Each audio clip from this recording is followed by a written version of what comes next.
Whoa, buddy. Put that thing back in its holster. We haven't gone anywhere. I don't understand. Check out the MichaelDukesShow.com for information on how to get access to the podcast. Welcome to the party, pal.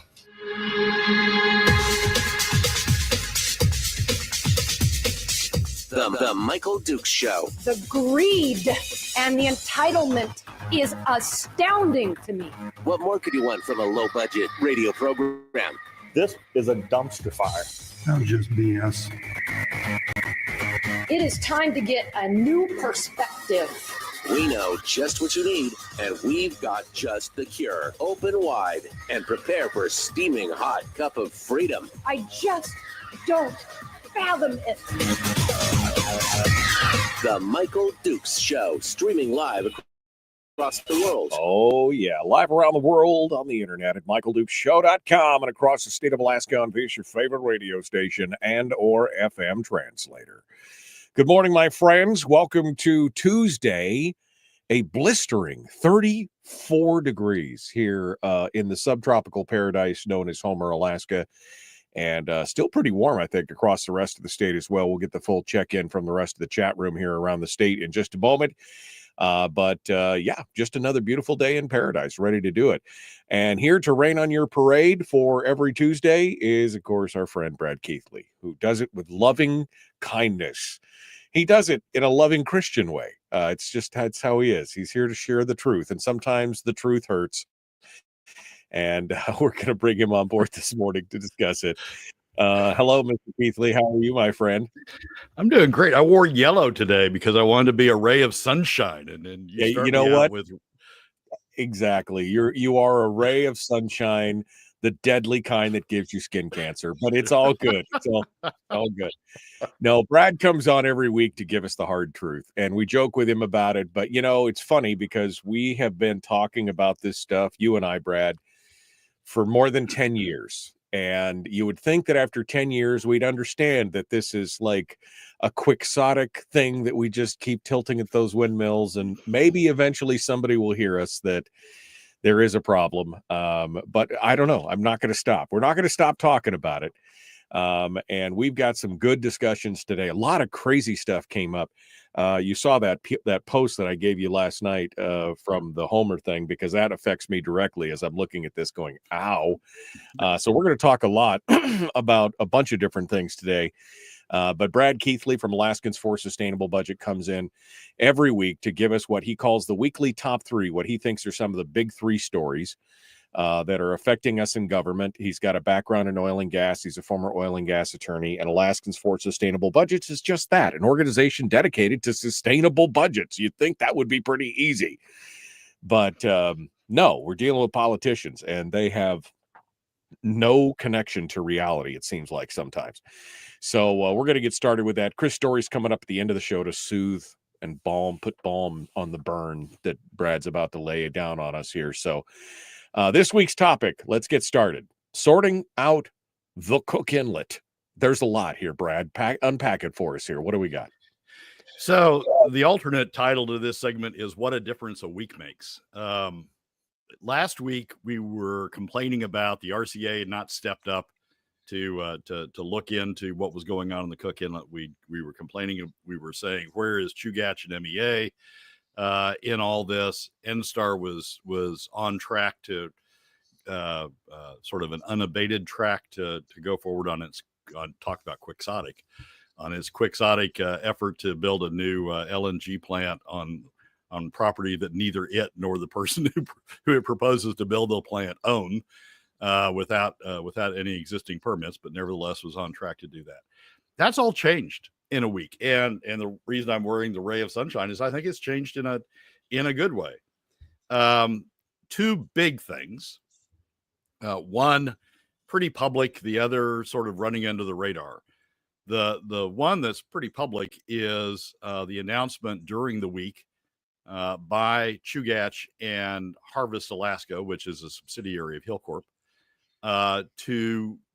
for Hillcorp to buy the old Kenai LNG plant, the existing plant, the plant that's got the existing permits to import gas right now, has got the facilities mostly in place.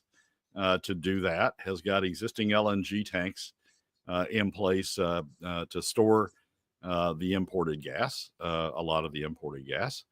The announcement by Chugach and Hillcorp that Hillcorp's going to buy that facility from Marathon, and Hillcorp then is going to sell gas, gas that it regasifies out of that plant to Marathon, who, interestingly enough, uses a lot of gas, or would like to use a lot of gas to power its refinery, and to sell it to Chugach, and to solve Chugach's problem in that fashion. Where NSTAR talks about 2030, 2029, 2030 as a solution to its problem. Its plant on land neither it nor the party with whom it has entered into a contract own. While NSTAR talks about that time frame, Chugach and Hillcorp are talking about, or Harvest are talking about, a time frame much shorter than that, a time frame that meets Chugach's needs and presumably would meet MEA's needs and Homer's needs. Like next year, you're talking about like 2026 by delivering some of the first gas with full production coming up in 28, right? I mean, it's a fast timeline compared to everything else we've heard so far. Well, it's an existing plant. What you have to do is you have to re-kit it some, because right now it's still kitted to export gas, to take gas to take gas in, liquefy it, and then export it on ships and take it out. So you've got to change that machinery out to regasify the liquefied gas that's going to come in, and you've got to get a permit. Right now, it's FERC permitted only to receive gas for sale to Marathon, or for Marathon's needs. It's not permitted for sale to others. But those things, I don't think most analysts think those things are big deals. Certainly not the equipment side of it's not a big deal, and I don't think most analysts think the permit side is a big deal. So that's one thing. That's a huge thing that we'll be talking about now in coming weeks. The second big thing is that the RCA stepped in and put a pause to NSTAR's proposed transaction with Glenfarne. NSTAR had filed for approval, seeking approval to pass the costs of its deal with Glenfarne up to a certain point, sort of the beginning stages of it, up to a certain point through to its ratepayers, without further RCA review. It was essentially an effort to get an approval of its project in the form of a rate increase, without asking the RCA to look at anything else. The RCA stopped that, suspended NSTAR's filing, and set it for hearing to look into it. Now, part of what NSTAR has proposed to do is to, we've talked about the backstop on the AKLNG project a lot, the backstop that ADA has proposed to give to AGDC, so AGDC can give a backstop to Glenfarne. Actually, NSTAR has a backstop in its deal with Glenfarne. It has agreed to fund if NSTAR or Glenfarne has to do the same sort of FID analysis they have to do on the big line, and NSTAR has agreed to backstop Glenfarne's costs on that. If Glenfarne does the FID and decides not to go to FID, or the parties decide not to go to FID, that is, pursue the project, construct the project. If Glenfarne decides not to go to FID, then NSTAR's agreed to backstop Glenfarne, to repay Glenfarne for all the costs it's incurred, up to $50 million. The same thing as on the AGDC side. And NSTAR proposed to the RCA to be able to pass those costs, if it paid those to Glenfarne, pass those costs through to its ratepayers through the gas cost adjustment mechanism. And that'd be a huge sum to try to get through the GCA. $50 million to the ratepayers just without any further review. Oh, and the RCA said what? The RCA said stop. Said we're going to have a hearing on this stuff, and it came right before the announcement of the Chugach and Harvest deal, right before it, like the day before it. That the RCA said stop, and I don't think the RCA knew about the Harvest Chugach deal. but the two line up very well. So now what the RCA can do is take that proceeding and turn it into an analysis of what the hell are we doing here in the Cook Inlet? Do we need two facilities? Do we need to keep pursuing this quixotic dream that NSTAR and Glenfarne have to build a project on land neither of them own? To go down the road with this project? Do we need that, or can we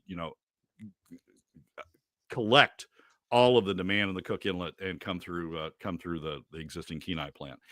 There is an issue with the existing Kenai plant, and Senator Giesel is actually sort of vacillating between good and bad on this issue.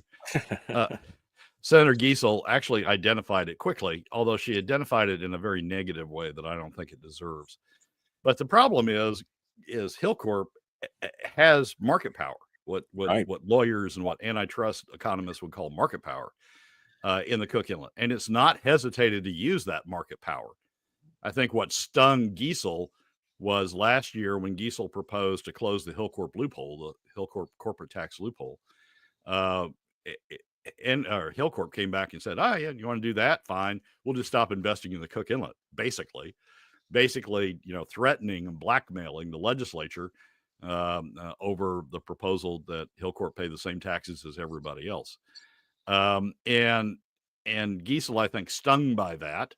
As background, Giesel said, there's a problem with this Hillcorp proposal, which is, Hillcorp's market power.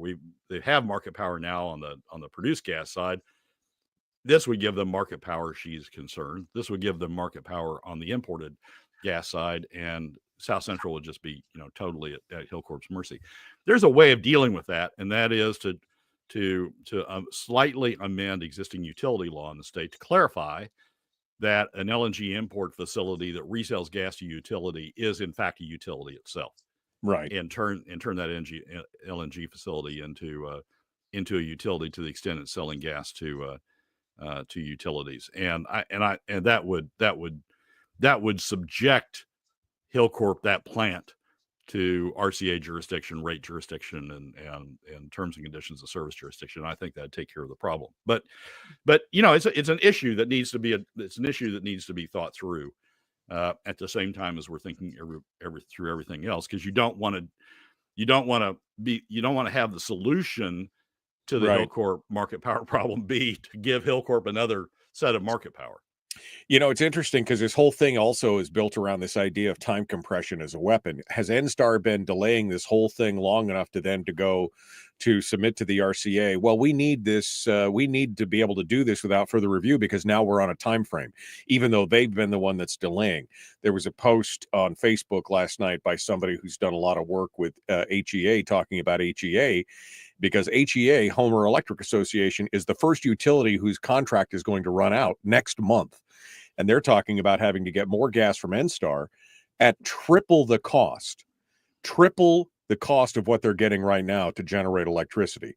And if that doesn't make the pucker factor go up for everybody who's on an HEA account, including me, then yeah, you should be looking at this. But I think that's part of the thing, right? Maybe the delay makes sense now. They've been delaying this whole time, Brad, trying to get this thing done so that they could then it's a created crisis at that point, right?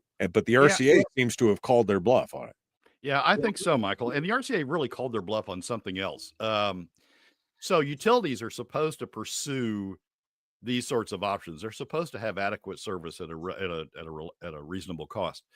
That's part of their statutory obligation. In exchange for the monopoly they're given over their service areas, they're supposed to have adequate service at a reasonable cost.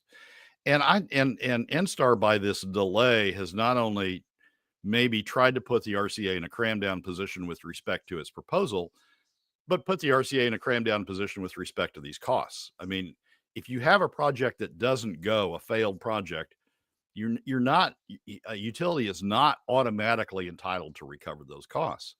It's a risk that utilities take.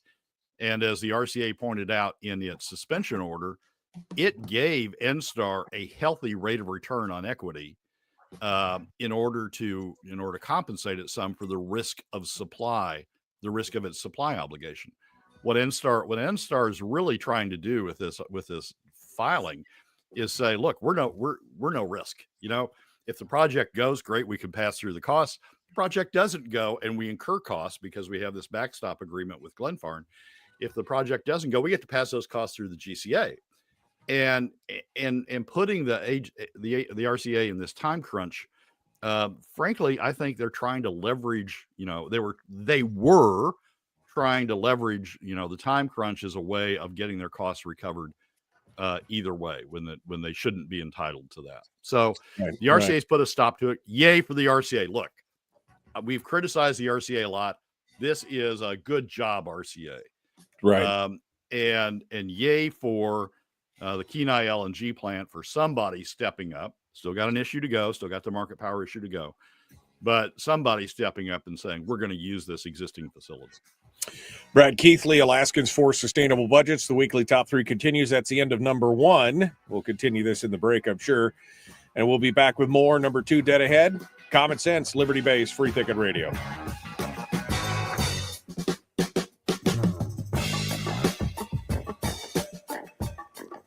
If you missed the show, you can listen to it on your time with Dukes On Demand.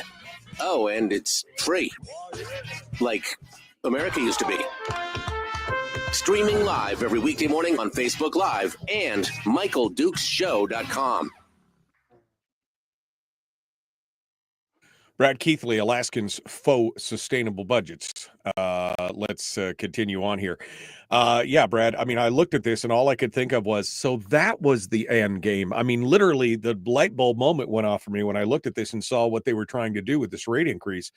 And I was like, they've been delaying this whole thing so that they could then backstop it, put time compression in there and say, we don't have time to do this because now we're out of time. And you just got to write the blank check and we'll do it. And thank God the RCA said, whoa, wait a second. we're in charge here. And Chugach, I think that's one of the reasons why Chugach kind of broke faith with them here a while ago and said, no, we're going off in another direction. Cause I think they could see the way things were going. I mean, this might be some good news. Yeah, well, the project that NSTAR came up with didn't meet Chugach's needs, didn't meet Chugach's time needs. I mean, NSTAR, it met NSTAR's needs because NSTAR is the last to run out of the Hillcorp contracts. They're last to run out of the Cook Inlet contracts, but it didn't meet Chugach's needs. I mean, Giesel said something that bugged. Well, everything Giesel says bugs me in one way or another. Hello. But Giesel said something that just bugs me. She was criticizing Chugach as part of her attack on the Hillcorp market power thing. She was criticizing Chugach for having broken off from NSTAR, having broken off from the unified effort to find a solution to the Cook Inlet. That's not what happened. What happened is NSTAR broke off from Chugach. NSTAR was coming up with a solution. And I think part of the motivation here, Michael, is NSTAR was trying to limit its exposure, right? And you can see that in the filing. NSTAR is saying, look, if they build it, we get to recover the costs. If they don't build it, we get to recover the costs. We don't have to incur any costs. So as part of NSTAR looking out for itself, one perspective on this is it left Chugach high and dry. And Chugach, looking out for itself, said, hey, we need to find another solution. And what about this existing LNG plant over there? Right.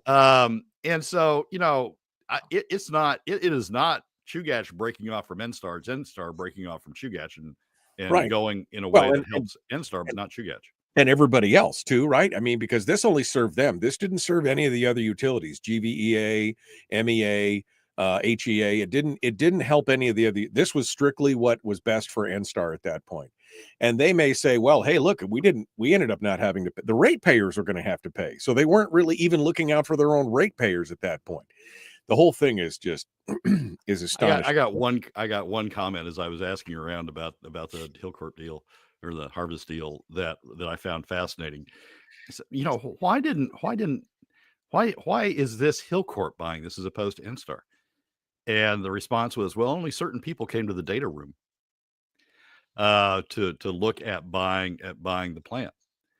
The implication was, and I don't know this to be absolutely true, but the implication was NSTAR didn't even go look at the existing plant. They were off in their own world. Again, this entire mindset of NSTAR to not have any risk, to avoid any risk, because if they would have bought the plant and something would have gone wrong, then they're out the cost of the plant. On the way they're doing this with Glenfarne, they're trying to be riskless. They're trying to just avoid any exposure themselves. Right. It's astonishing. 2 sidebar comments. First of all, Frank asks this every week, and I know it's not really your bailiwick, but do you think Brad will ever address legislative funding for commercial fish? I know it's only tens of millions of dollars, small fish, I guess. That's not really your bailiwick, but have you looked at anything with the fishing or commercial fishing in the state? Is that anything you're working on? It's not, Michael. I look at it from time to time in the context of the budget and whether it can be a contributor to the budget. But the tax rates you'd have to impose on commercial fish are huge for them to even be a material contributor to the budget. So it's not something I've spent a lot of time on. Anthony says, I feel bad for Brad sometimes. Being part of Alaskans for Sustainable Budgets has to feel like going to being in the Alaskans for the Domestication of Bigfoot's group. Theoretically possible, but realistically never going to happen. Chin up, Brad. And that's what I feel sometimes. It's like we're chasing the inevitable who's he what's it that nobody believes in. But it is so good. Everybody's commenting on your shirt, Brad. You should wear yellow more often. Apparently, people say I can't see his face. It's so bright. It's great. Yeah, I love it. That's the positive part of it. No, just that it's the future's so bright. Brad's got to wear shades. Here we go. The Michael Duke Show. Common sense, liberty-based, free thinking radio. Let's do this. Public enema number 1. Oh, wait, sorry. Public enemy number 1, which makes more sense. On the other hand, he's a little bit of a pain in the Michael Duke Show. Continuing now, Brad Keithley, Alaskans for Sustainable Budgets, which Anthony in the chat room just compared to Alaskans for the Domestication of Bigfoots. Like, it's theoretically possible, but is it really ever going to happen? And that's the big question right there. Brad Keithley, on to number 2 of the weekly top 3. And we're working our way through this stuff. Japan and LNG. This was the big surprise on Friday. I was actually sitting at my desk monitoring my own radio station, listening to this when the president had this press conference. And I was like, what? Alaska LNG as a what? National security? Japan? And I thought, well, we talked about this. We predicted it. Is it really going to come true? Brad, your thoughts on Japan and Alaska LNG and the federal government. What are we looking at here? So here's what's happening with the LNG project, and it's interesting to see how it's twisting. Dan Sullivan's doing this, and Trump certainly did it on Friday. They're twisting the project from a commercial project, a project that is designed to make a lot of money for whoever builds it. They're twisting because that hasn't worked out much. I mean, nobody can run numbers. You can't even do fantasy numbers that make that true. They're twisting it into a national security issue and twisting it into, isn't this a great solution to keep Japan tied to Alaska, to the United States? Isn't this a great solution to keep Korea tied? Yeah. They're saying things that are sort of funny. They're saying, oh, we're only an ocean away, or you don't have to go through the Panama Canal. There's no security risks, and LNG is a great way to link into their to provide security to them. At the same time as some of these same people are saying, oh, we wouldn't want Alaska to be dependent on LNG. We wouldn't want to bring LNG up to the because Chinese submarines might take down all of the LNG tankers. But now, LNG tankers in Japan and Korea are secure. But they're twisting the rationalization and the justification for the project into a national security issue. And I think, more power to them. That's if that's how they want to twist it, if that's the real rationalization for the project, then let's go down that road. And if Japan and Korea think that's a rationalization for the project, then let's go down the road. But here's the deal. Alaska shouldn't be paying for it. It's not commercial to Alaska. We don't make money. In fact, we lose money. By the time you look at all the subsidies that the AKLNG that AGDC are assuming that the state would throw in to get the project even down to the cost that they claim would be competitive, Alaska's losing money on this project, clearly losing money on this project. So it's not commercial. Nobody, the new mantra is not a commercial mantra. It's not that you're going to make money out of this project. So it's a thing to do. It's national security. And if it's national security, then the nation ought to pay for it. The federal government ought to pay for it.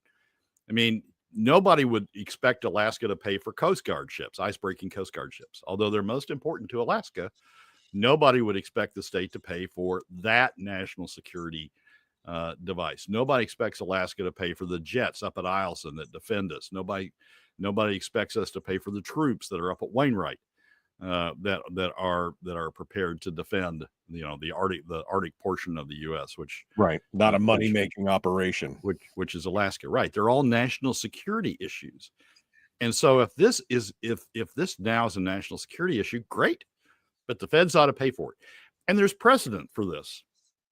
In World War II, we had a problem. The nation perceived a problem getting oil, which was important to the war effort, getting oil from the Gulf Coast to the East Coast. There was concerns about German submarines wiping out the fleet, the tanker fleet that was taking oil from the Southwest, from Texas and Louisiana, which is where the oil was, to the East Coast refineries, primarily in Philadelphia and the New York area.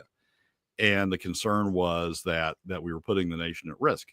And so as a national security event, the federal government built two pipelines. One's called the Big Inch and the other's called the Little Inch. And they're still in operation today. One's in operation as a gas pipeline. The other's in operation as a products pipeline, I think, an oil products pipeline now. But they're still in operation today. And the country built them, created a corporation that had a lot of parts to it, but some of the parts were the oil companies who were capable of building this thing. The country formed a corporation, built the pipelines. It was built as a national asset. As a defense asset, as a national strategic asset. Now, after the war was over and nobody was concerned about German U-boats anymore, they were sold into the private sector as part of the war surplus sales. They were sold into the private sector and became part of the private sector. But at the time they were built, they were perceived as national strategic assets and built as national pipelines. So if that's how we perceive, if that's how we're now perceiving the AKLNG project, if that's the push that Dan Sullivan's putting behind it, then my response is put your money where your mouth is. If it's a national strategic asset, put it through the defense budget or put it through some other budget to go ahead and build the pipeline. And go forward with it. Go forward with it that way. Don't, just like you wouldn't ask Alaska to pay for the planes up at Eielson or the troops up at Wainwright, or the Coast Guard ships at Kodiak. Don't ask Alaska to pay for it. Don't force the cost of this national strategic asset on one state. Spread it broadly through the federal budget. And I think that's the way. If we're going to go down this road, I think that's the way to go forward. You can't make a commercial case for this pipeline. You just can't. I mean, AGDC has tried repeatedly to make a commercial case for it. You just can't in the current environment. Right. If you look at all of the LNG that's coming on all the Tidewater LNG that's coming on the market throughout the nation, if you look at the forward futures prices for LNG, the AKLNG project just can't compete commercially. If you look at their own study, which has some of the rosiest assumptions, the Wood-Mackenzie report, which even the rosiest assumptions is an 80% subsidy, and it still delivers gas at 30% above market value. I mean, that's an 80% subsidy on what they're still using numbers from the Walker administration of $44 billion. It's probably 60 or 70 billion now by the time with all the inflation and everything. But the rosiest assumptions at 44 billion with 80% subsidy is a 30% over market value for you can't make it happen. And this is what you and I have been going on about for months. Finally, I noticed this Hillcorp article that was talking about Hillcorp. they finally quote Kathy Tilton at the end. It says, well, of course, Alaskans would prefer to drill their own gas, but the only solution is him. I mean, we've been talking about this for months, that this is the only solution. Why is it that we're the only ones that I mean, they finally came around to our point of view because of time, essentially, at this point? Well, Michael, it's because we run spreadsheets. It's because we actually take the numbers and calculate the market effects. I mean, a lot of the legislature certainly runs, as you have correctly pointed out time and time again, on emotion. The emotion of, oh, it's got to be Alaska gas, it's got to be, Right. But when you put it in spreadsheets, as I do often, when you put it in spreadsheets, it just doesn't calculate. And the same thing's now true of the big line. It just doesn't calculate. Right. If it did, it would have been built already. If it did, we would have more people than just Glenfarne, a small cap, inexperienced operator trying to hit it big. We'd have more than Glenfarne trying to pursue this project. What do you think? But it just doesn't. What do you think the possibility is that this actually becomes a national security, a national strategic asset issue, where they actually will break off some money? I mean, do you think it's going to happen, or does this new Chugach Hillcorp harvest thing, does that submarine it? I mean, what do you think? Are they hell bent for leather to get it done, or what's your take on this? No, Chugach Hillcorp, even the NSTAR deal does not affect the big line, does not affect the international nature of the big line. I mean, the in-state demand is minuscule compared to the size of that line and compared to what they need to make it work. Does the nationalization of it does that work? With Trump, you never know. I mean, tomorrow Trump may wake up and say, yes, it's important that we have this tie to Japan. It's important that we have this tie to Korea. I mean, who knows what Kim Jong, whichever one it is, in North Korea is going to do tomorrow, and perturb Trump, and his response would be X. I mean, but that's the case they're making for it. That's the case Dan Sullivan's been making for it. That's the case that Trump himself made for it on Friday. John Sims tried to do that with the whole Cook Inlet incentives deal at one point. He said, well, we got a military base. We got J-Bear. We don't want it dependent on imported gas. And he tried to turn that into a national issue. And the response was, okay, if it's a national issue, if it's a national security issue, if it's important that J-Bear have Alaska gas, then J-Bear can pay for it. Right. And that sort of died out fairly quickly. Right.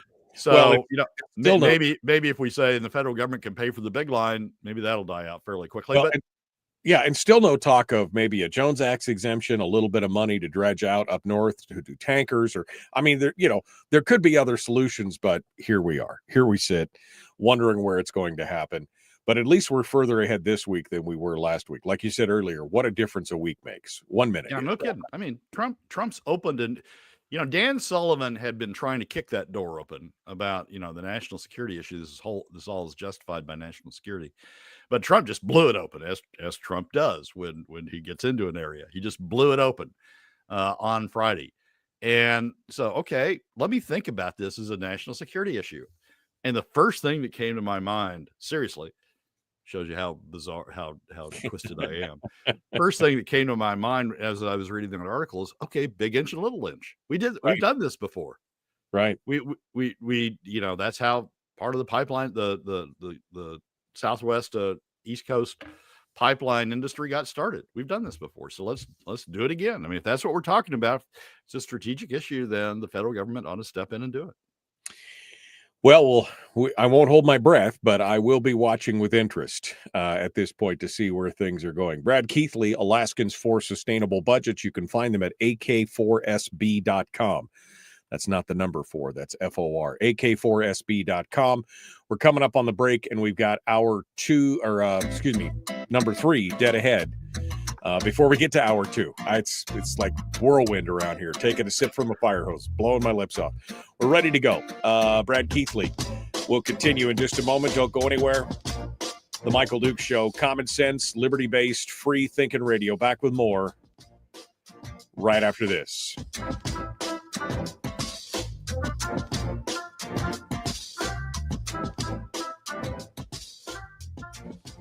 We're broadcasting live through a series of tubes. Allowing all of these entities to provide streaming stuff going on the internet. Well, it's kind of hard to explain. Sorry. Streaming live every weekday morning on Facebook Live and MichaelDukesShow.com. You know, I don't think a lot of people really understand, and I've come to understand more about Trump here in the last 3 or 4 weeks than I ever have before, and realizing that this guy is transactional. Dan Bongino has been talking about him being a transactional president. And in a lot of ways, that's true. I didn't think about him as the businessman who comes in as a negotiator, because he's one of the best negotiators out there. You can love him or hate him. But what he does is he walks into a room and he stakes out a position way over here. He only really wants to get about halfway there, but he stakes out a position way over here. And so everybody loses their mind and they're like, oh, it's a shock and awe value, right? That's what he does with each and every one of these things. And you saw, again, not a fan of tariffs here, but he's utilized tariffs as a bludgeon. Look what he did with Mexico. Look what he did with Canada. Oh, you don't like it? Well, we'll just put tariffs on everything. And they immediately, well, here, what would you like us to do? We'll stop immediately. We'll do, And so it's a genius maneuver. It really is. He walks into a room and says, this is what I want. And he's really happy to get half that, if that, from time to time. But that's what he's doing here. I just hope that maybe, an Alaska LNG line as a national security issue, maybe he's serious about it. I don't know, but we'll be watching closely, I guess. Well, I think it may have merit. As a national security issue, it may have merit, but as a national security issue, it shouldn't be Alaska's burden. Just like the Coast Guard cutters, just like the Coast Guard, the presence of the Coast Guard, just like the presence of the planes up at Eielson and the troops at at Wainwright. It shouldn't be an Alaska burden. It should be a national burden. If that's the justification for it, it should be a national burden. And rather than going to, AGDC, rather than going and making all these presentations to the legislature, as if it's a commercial project, it's just a waste of time. They ought to be going to Dan Sullivan. Dan Sullivan ought to be setting up hearings before the Armed Services Committee or before other committees in DC to have AGDC make the presentation that it's a national security asset. But that does raise other issues, though, right? Because now you have an equity and fairness issue with other gas patches and things like that around the country who are saying, well, wait, where's the federal government to build out our infrastructure at the same time? Absolutely right. And we've already seen a lot of that pushback. But Trump says, and there's some merit for this, Trump says the Alaska project is the only American West Coast project. There isn't a project, will never be a project in Washington, Oregon, or California, because the way those states view this sort of infrastructure or that sort of continuation of the gas economy. The only place it's ever going to happen is in Alaska. And Trump's made a big deal. I mean, link this back in. Trump's made a big deal about the Panama Canal and how strategic the Panama Canal is, and how important it is that America. Well, this is, the only way you get there from the Gulf Coast. Economically from the Gulf Coast LNG plants is through the Panama Canal. So Alaska is different. When you view it through a national strategic asset lens, Alaska is in fact different because it's on the West Coast and it's got those advantages in terms of time and linkage to Japan and Korea. So you blow back and you say, look, I mean, there was the same complaint during World War II. The shipping industry and some smaller ways of getting oil from the Southwest to the East Coast blew back in World War II and said, wait, you shouldn't be building these pipelines. We got ways to do this. You're taking away our customers. And the nation said, nope, it's in the national interest to build these pipelines. So there is a uniqueness to Alaska. It's just not commercial, though. I mean, we can't make money off of this. So given all the other demands on our money, we should not be spending money on it. Well, and the big question, of course, is, and Frank asked it, is who pays? Well, that would be you and me, baby. The whole country will pay. Although somebody else pointed out that there's still $600 billion. Who pointed that out? Chris. There's $600 billion left in the Infrastructure Act. There you go. Take 10% of that, fix it, get it done. I mean, the greenies would probably roll over, but I mean, well, or just let Elon Musk and Doge continue to go through USAID and everything else and look through. They'll find that $70 billion to do the pipeline here pretty quick if they need. But I mean, again, if I was going to complain about anything that the federal government was going to do, building infrastructure would be the last thing that I would complain about. Maybe I'd complain about the cost or the overrun or the inefficiency. But at that point, if they were going to build on something that was at least infrastructure, roads, bridges, dams, pipelines, I mean, that would probably be the last thing that I would complain about at that point. Final thought, Brad, 30 seconds. Well, and Trump's talked about sovereign wealth fund. This would be a hell of a lot better asset to have in the U.S. sovereign wealth fund than TikTok. It'd be much more useful to the nation. All right. Brad Keithley, Alaskans for Sustainable Budgets. The weekly top 3 continues. I'm interested to see where all this goes. That's all I could say. Please like and share, like and follow, subscribe, ring the bell. Let's do this thing. Here we go.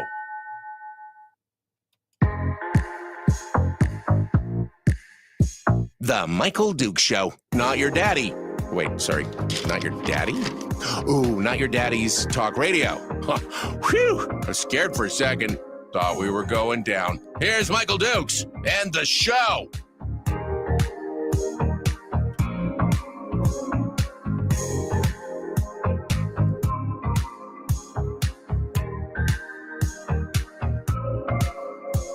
All right, Brad Keithley and the weekly top 3 continues. On to number 3. We're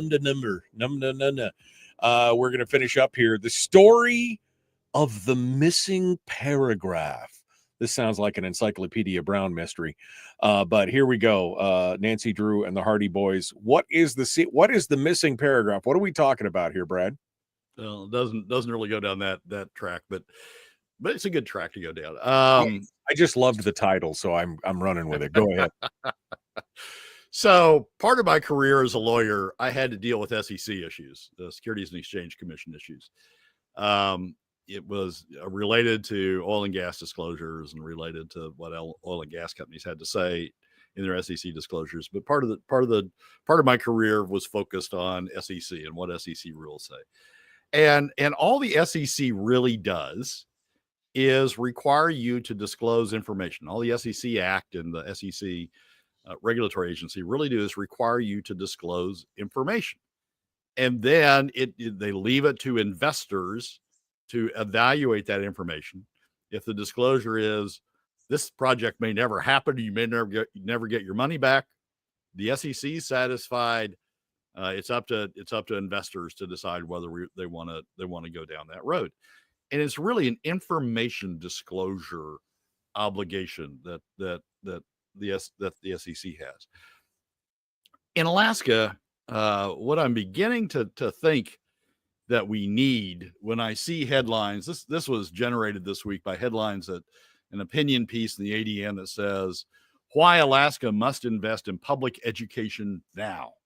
And then another one that says, Alaska contractors warn of alarming outlook for 2025 road construction season. And there's quotes in there about that they need $300 million or something out of the legislature to, get them through this coming construction season. Or in the Alaska Beacon, University of Alaska president highlights impact on workforce research and economy and address. But Pat Pitney says the university is facing headwinds from federal executive orders and potential budget cuts. It's just headline after headline after headline of we need more money and we need it from the legislature. And here's the missing paragraph. I mean, if I'm thinking about this in SEC terms and I'm sitting there as a legislator, I would say when you come to make a presentation to me, or when you write an op-ed that you're hoping would influence me, you need to include a paragraph. And the paragraph needs to say two things. It needs to say how you propose to pay for it. Three things: how you propose to pay for it, whatever you're asking, who pays for it, and whether you're willing to be one of those people paying for it. The thing that really triggered this was this opinion piece by a bunch of people, including Jake Metcalf, who's former head of one of the public employees union, that was titled "Why Alaska Must Invest in Public Education Now." It's this long piece about how important public education is, how the state needs to be funding public education, this additional, the additional funding that's absolutely crucial to make sure that our kids are looked after. And you get all the way to the bottom, and there's nothing in there about either A, how you're going to pay for it, B, who pays for it under this proposed, under your how you're going to pay for it approach, and C, whether you're willing to pay your proportionate part of the cost. It's just all of these are, we need more spending, but I don't know how to pay for it. We need more spending. I assume it's going to come from PFD cuts. And guess what? I don't have to pay, since I'm in the top 20%. All of these people who are writing these articles are in the top 20%. I'm in the top 20%. I get to escape if we push it off on PFD cuts. I want a paragraph that requires people to explain how they're going to pay for it. I think it would be useful. Just like SEC disclosures are useful in telling investors what's the motivation, what's the commercial outlook for this project, what's the impacts of this project. I think it would be useful to have a required disclosure in legislative presentations and in op-eds and designed to influence legislators that says, how are you going to pay for this project? How are you going to pay for this spending? And are you willing to pay your proportionate part of the costs of that spending? And I bet we wouldn't see as many presentations if we had that required disclosure. Just like the SEC disclosure rules, frankly, push a bunch of projects out because people don't want to make those disclosures. They know if they make those disclosures, nobody's going to invest in them, so they just end up not making those proposals. Just like the SEC rules protect against these fly-by-night operations, that sort of disclosure rule in front of the legislature, I think, would protect against a lot of these people coming up and asking for money. Or if they did, at least you'd have them on the record saying, yes, you're either A, you want somebody else to pay for it, go away, or B, okay, you're ready to pay your proportionate part of it. Great. Let's get you on the record. Saying that, how you're going to pay for it, and that you're willing to pay your proportionate part of it. These just, throw it into the air. I want more money.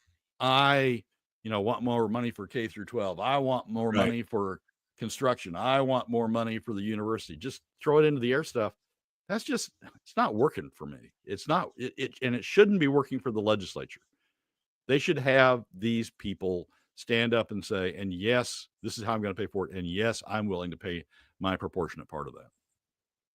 Well, and of course, the problem is you've got a public that is woefully educated on how the process works. And so all you see, and I was going to do a show on this and I decided not to, but I had half a dozen different Facebook posts from these different local groups, community groups, where people were just, we need to fund education more. We need to keep our schools open. We need to do this. And nobody is asking.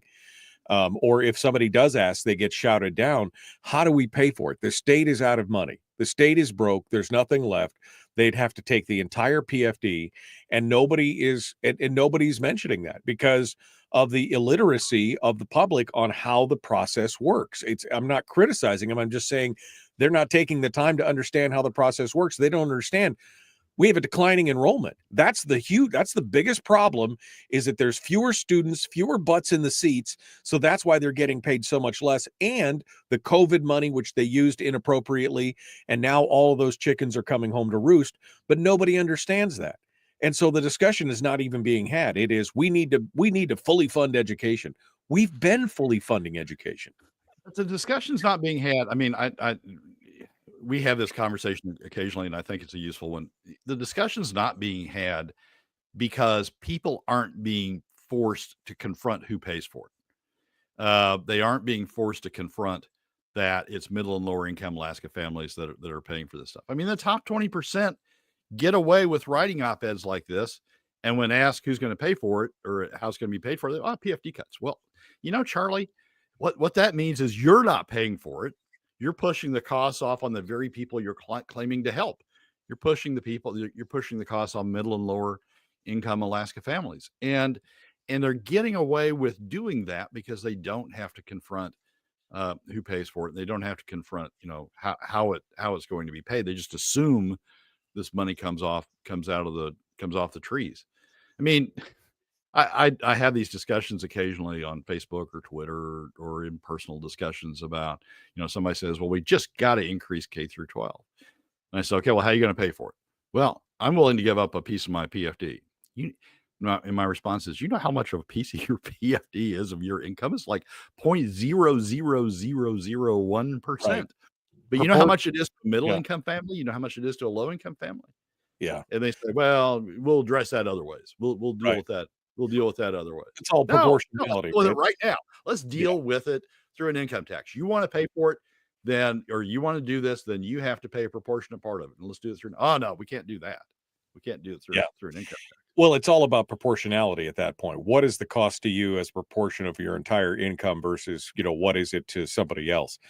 But I mean, that's the thing that just blows me away is people are just like, oh, just fund it. Just fund it. The well, she is dry. There is not much left. And when if you did try to fund it and drain the PFD down to zero, what happens next? And nobody's asking those questions. I mean, there are a few legislators that bring it up, but for the most part, nobody's asking those questions, and they are the loudest voices out there right now.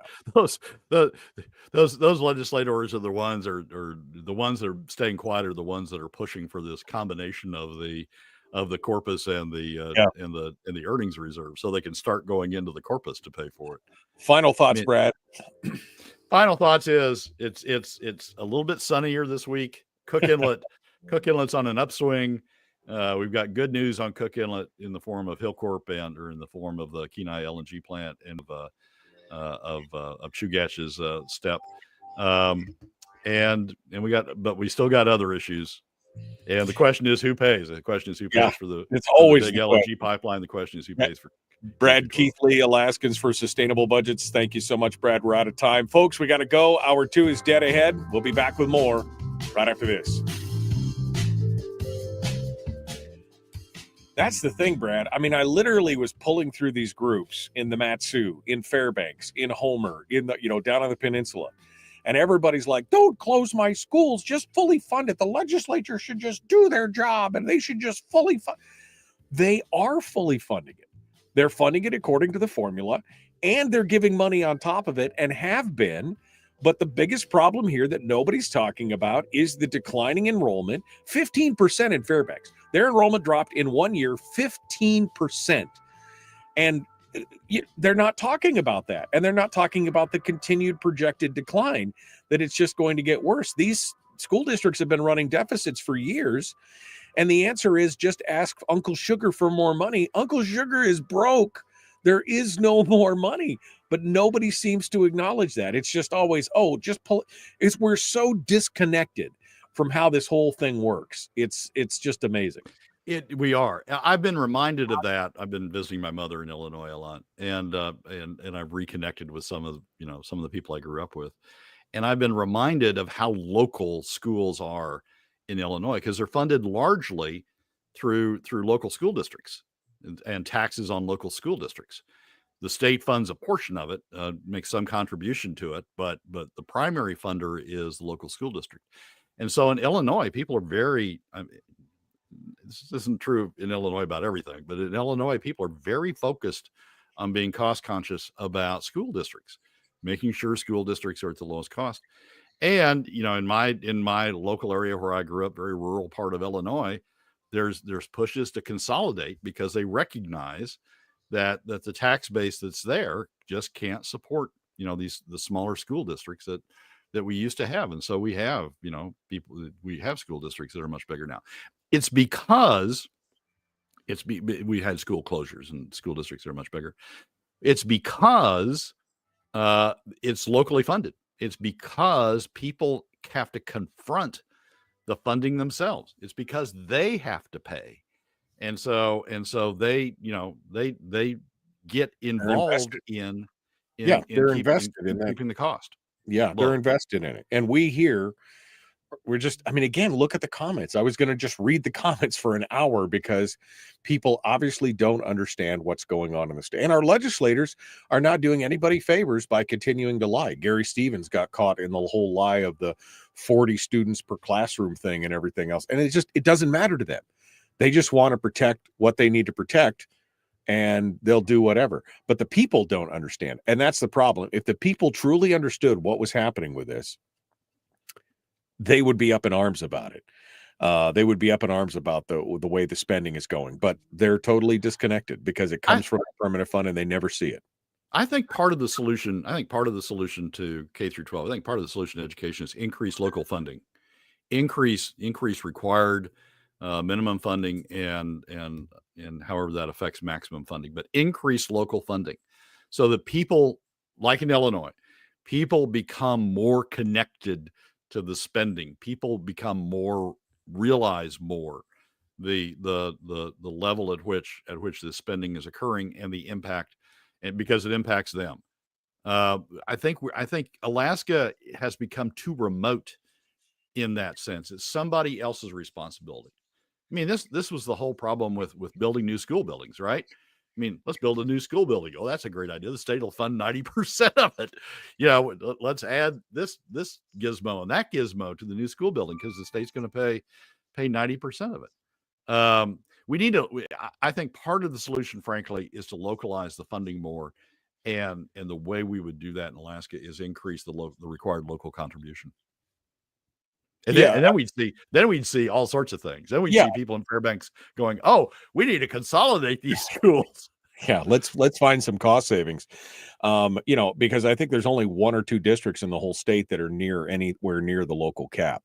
I know Juneau is, but Fairbanks and I think both Fairbanks and Matsu have got a pretty good sized chunk that they could go to if they really wanted to do it. But then people would be like, "Wait, you mean we have to pay?" Yes, that's how it works. You have to pay.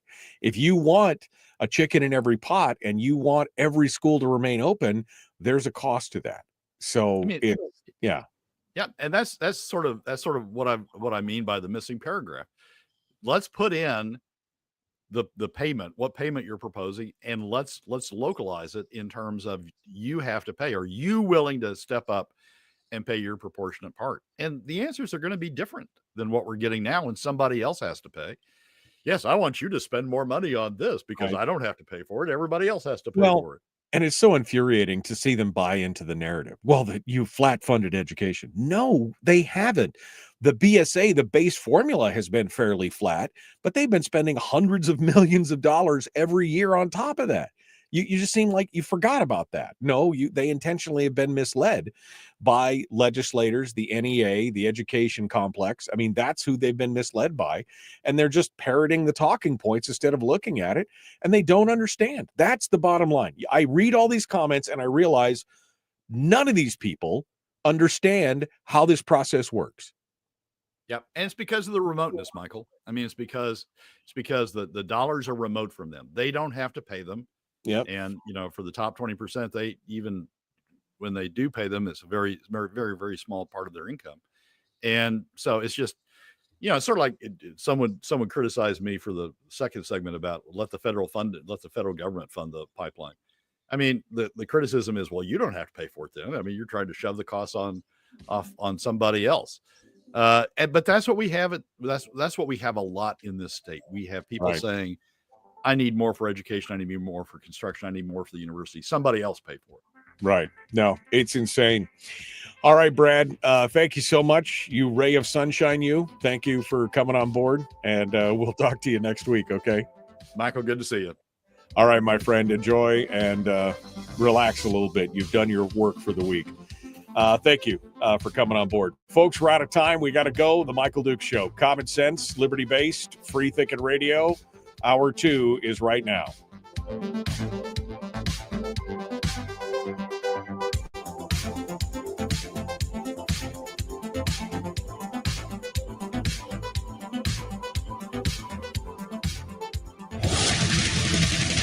Whoa, buddy. Put that thing back in its holster. We haven't gone anywhere. I don't understand. Check out the MichaelDukesShow.com for information on how to get access to the podcast. Welcome to the party, pal.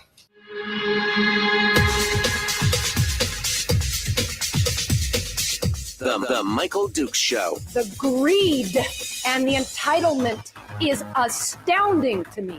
What more could you want from a low-budget radio program? This is a dumpster fire.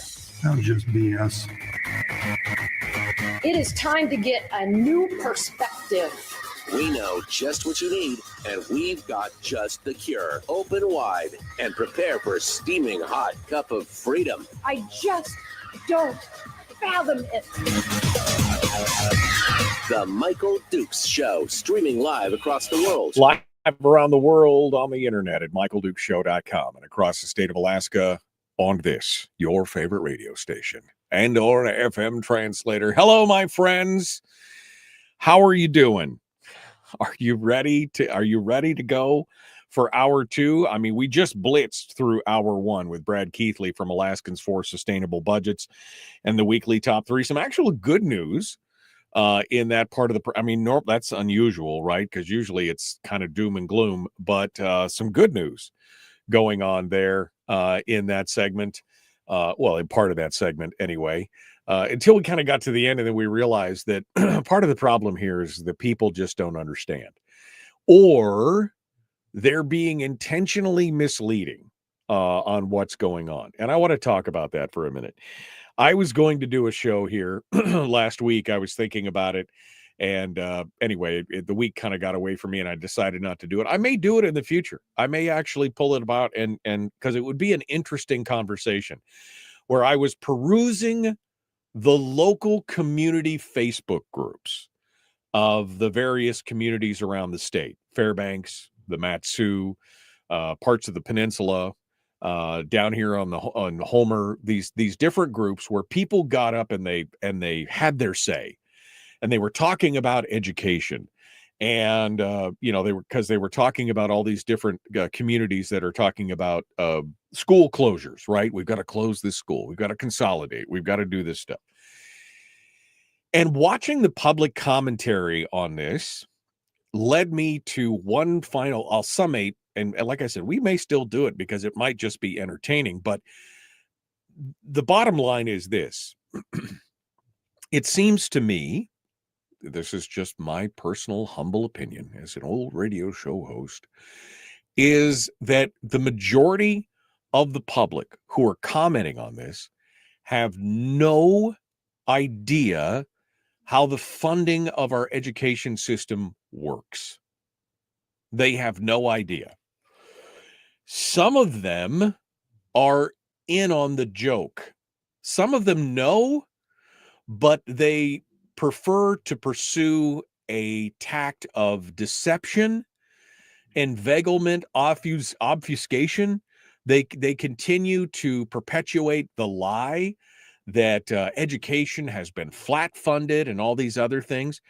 And most people who are not paying attention, who don't understand the process itself, just buy into that hook, line, and sinker and begin to parrot out the same lines over and over and over again.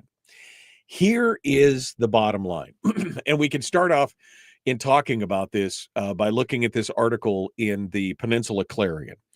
And this is down on the peninsula, right? And it's Bill Elam, who is the new rep from Nikiski. He had his first town hall. And his first town hall was dominated by discussions on education. And there was a whole group of people in the room, including teachers and others. And I'll be honest with you, if the teachers are crying and calling for some of the same things that the general public is, it's not because they don't understand how the funding works. They're part of the process. I would find it hard to believe if a teacher didn't understand how the funding of their schools and their departments and the way they do business works. So again, to me, it's a parroting of the same obfuscatory, lie that we're hearing from many legislators and education advocates and others.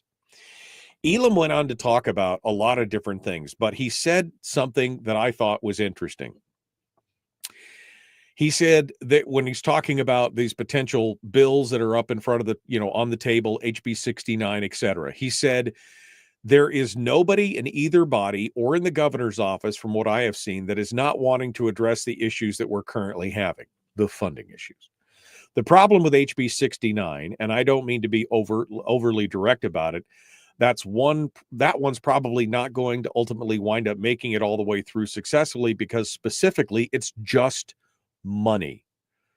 He said the state isn't currently generating enough revenue to afford to increase the school funding that the local districts and other advocates are asking for. He lays it out in black and white. There is no more money. So that's good to see that somebody at least is bringing that forward, that there's just, and you're starting to see more and more people talk about this, that there's just not a lot of money left. Bert Stedman said something about this last week, something similar, that there's just not enough money to go around in that regard. But yet we still have these opinion pieces, and I'm going to go through this opinion piece in the ADN, which I posted up and link in the chat room to this. This is an opinion piece from about 5 days ago, written by Colleen Bowling, Jate Metcalf, Francis McLaughlin, Jessica Noble, Rachel Posey, and Sharon Hansen.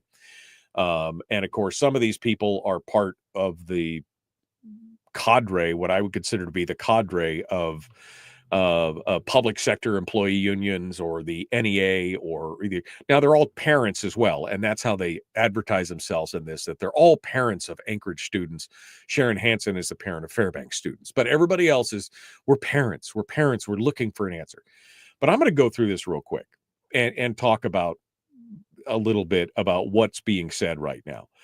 What's not mentioned in this article, and quite honestly, not mentioned in most articles talking about the education funding, and most of the articles seem to just be parroting back what they're being told by school districts and, again, education, education industry advocates, is that education has just been flat funded. You hear that a lot. Flat funding or cuts. Now, the way they get to the justification of calling something a cut is by saying, well, it's essentially not keeping up with inflation, so that's a cut. Because there have been no cuts to education.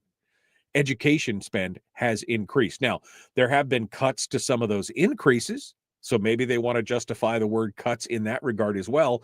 But one of the philosophical hoops that I watched, gymnastics that I watched somebody do, was because they weren't increasing fast enough to keep up with inflation, that was in essence a cut because the buying power was lower. That's not a cut, but you do, it's your lie, you tell it, right? So this opinion piece in the ADN starts out that says, as parents in Alaska, we're deeply worried. We see the news about school closures and other further devastating cuts to our school. Further cuts. You see the language here.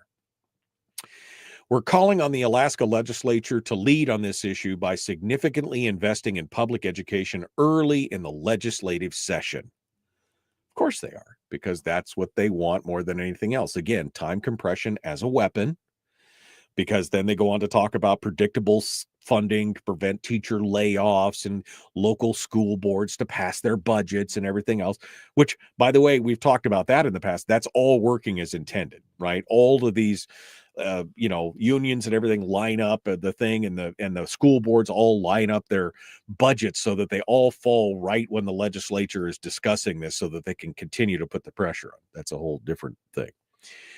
They go on to say, our public schools have faced cuts for too long. It's a lie. But they would then justify it by saying, well, it's because we didn't get an increase to the BSA, and that's considered. But our public schools have faced cuts for too long, and the consequences are clear. School closure, beloved programs on the chopping block, and a steady erosion of the quality education our children deserve. We are scared. The implication, of course, is that you should be too. You should be scared. And we're here to say enough is enough. Alaska must invest in public education. Alaska spends $1.2+ billion on 127,000 students.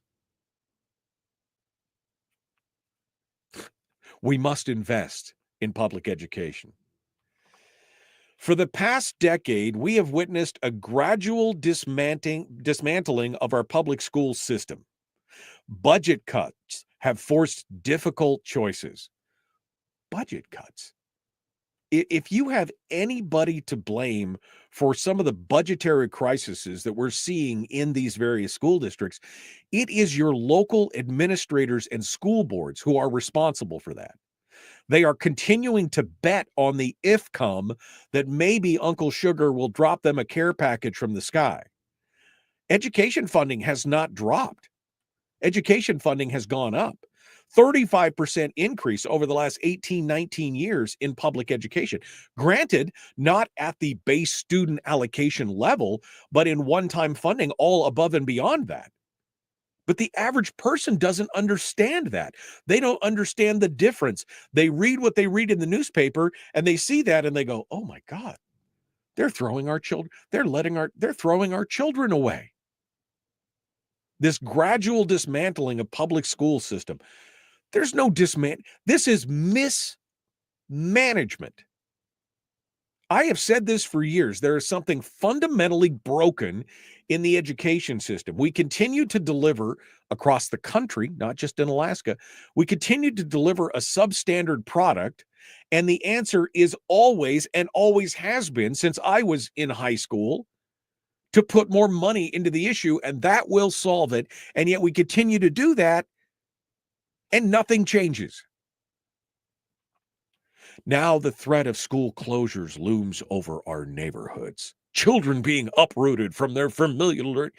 I mean, this is fear mongering. We're afraid, and you should be too.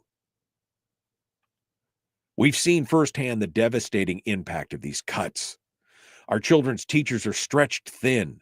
Essential resources are scarce, and programs that enrich our children's education, like art, music, and physical ed, are often the first to be sacrificed intentionally.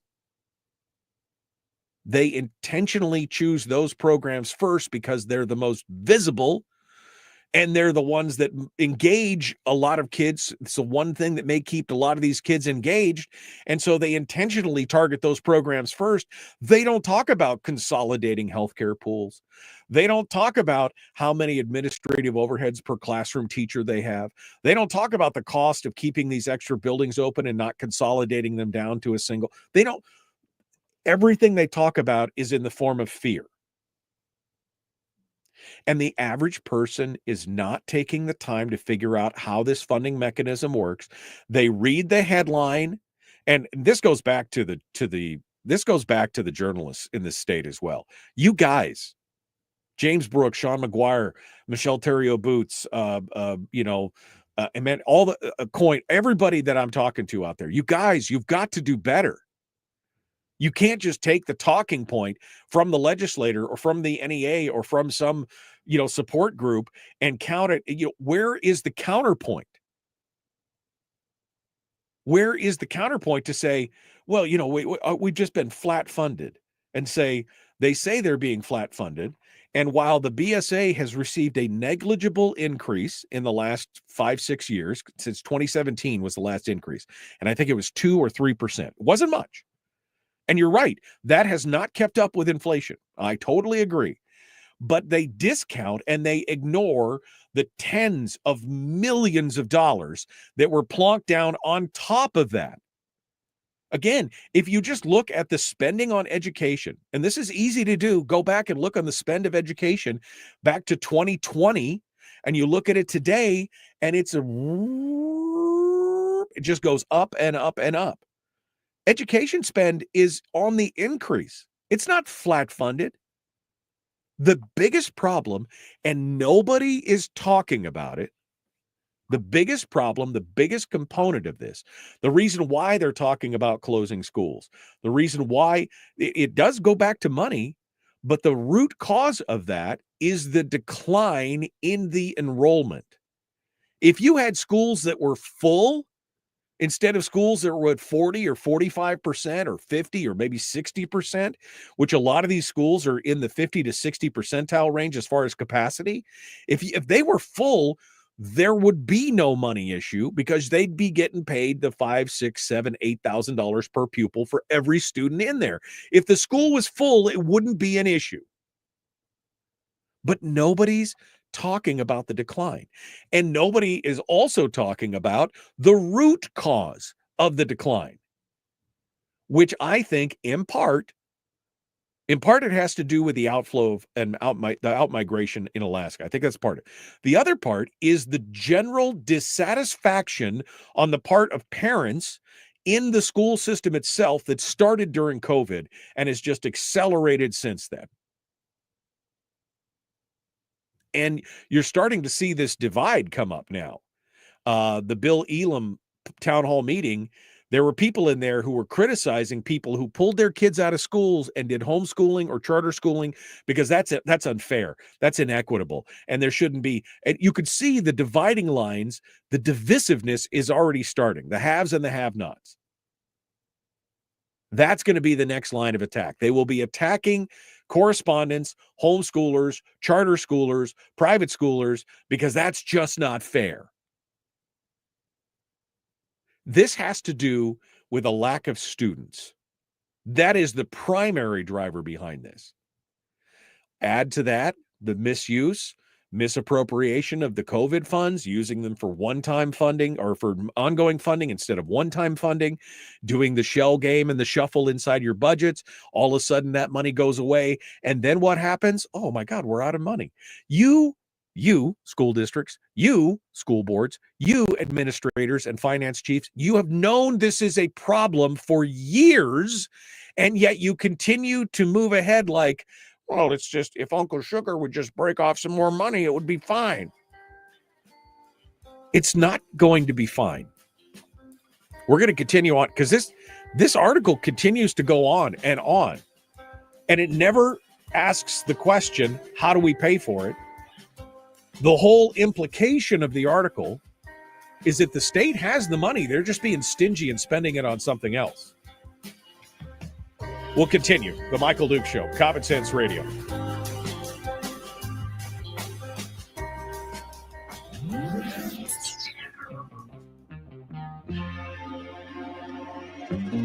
Listened to by more staffers in Juneau than any other show because their bosses told them to.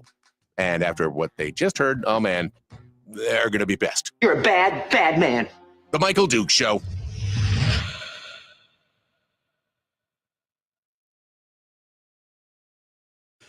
Okay. We're in the break right now. I'm going back up here to see what you guys are saying.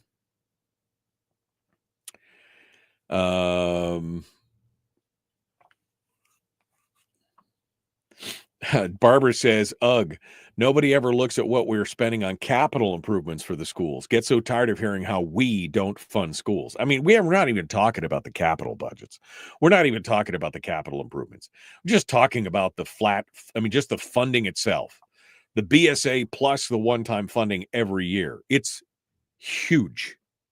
Huge.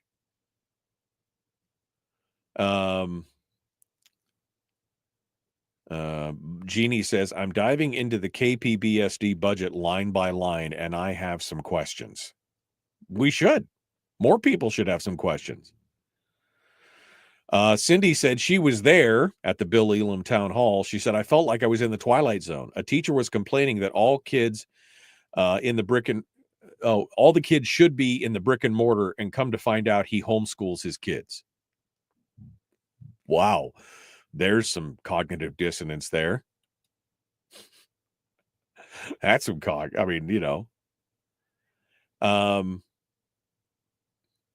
And children are being born naked, says Brian. Timothy says, I keep hearing about teacher shortages. If schools are shut down, does that increase how many teachers are available? Also in dollars, how much is a 15% decrease in students equal? I don't know. I'd have to look to see what the total number of, well, Melissa's in the chat room. Maybe Melissa can tell us, what does that 15% decrease look like as far as the number of students? And then you can multiply that by, I don't know, probably 6,000 or 7,000. That's probably what the Fairbanks School District gets as a per student as part of the formula. The base is 5,000, but with the multipliers, they probably get somewhere between 6,000 and 7,000 per student. And you could just multiply that, and that'll create the issue. And yes, if you shut down schools and consolidated, you'd have more teachers in the new school, because you'd be bringing teachers from the old school to the new school, and you'd have more teachers and more students concentrated. Fat Ray says, listening to this opinion article, I'm reminded of an axiom made famous by someone else. If you tell a lie loud enough and long enough, people will believe it. That's what's happening. And the news media, again, is not asking the questions that they, as non-biased journalists, should be asking. They should be saying, this is what one side says, this is what the other side says, or at least taking a middle position to say, here's what the facts are. Melissa says, schools need to close. Enrollment is down. It's not fully budgetary. Enrollment is a huge factor, and enrollment plays a huge part of the budgetary problem on top of that. But nobody's talking about that. Getting the letter from the superintendent yesterday was crazy. Cindy, what letter was that? You'll have to describe to me what letter that was, because I don't know what letter you're talking about. KPBSD budget meeting in Homer tonight. Dukes, you should attend. Zoom available. Say the KPBS. Wow, Fairbanks is turbo broke, but there sure was enough money in the budget for 3 superintendents and for them to get a 30% raise last year. Same thing happened down on the peninsula. Jeannie's mentioning that.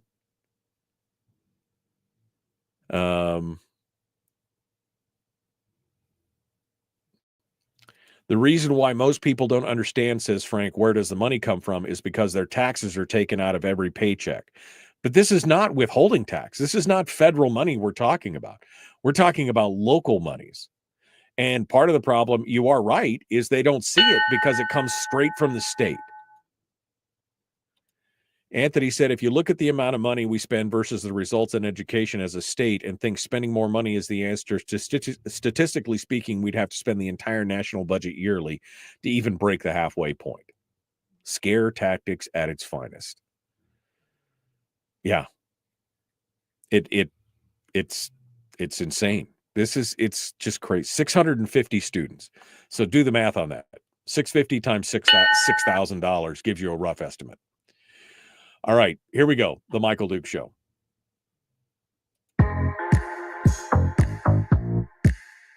The Michael Duke Show. Not your daddy. Wait, sorry. Not your daddy?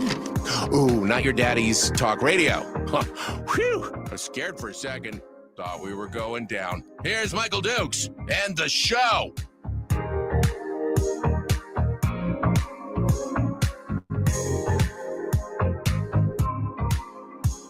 Okay. We're continuing on here. We're still going over this opinion piece that's in the ADN, but I'm rapidly pulling up here we go. I didn't see this last night because I was already asleep, Cindy. Cindy sent me an email last night from the, apparently this is from the superintendent of the Kenai Peninsula School District.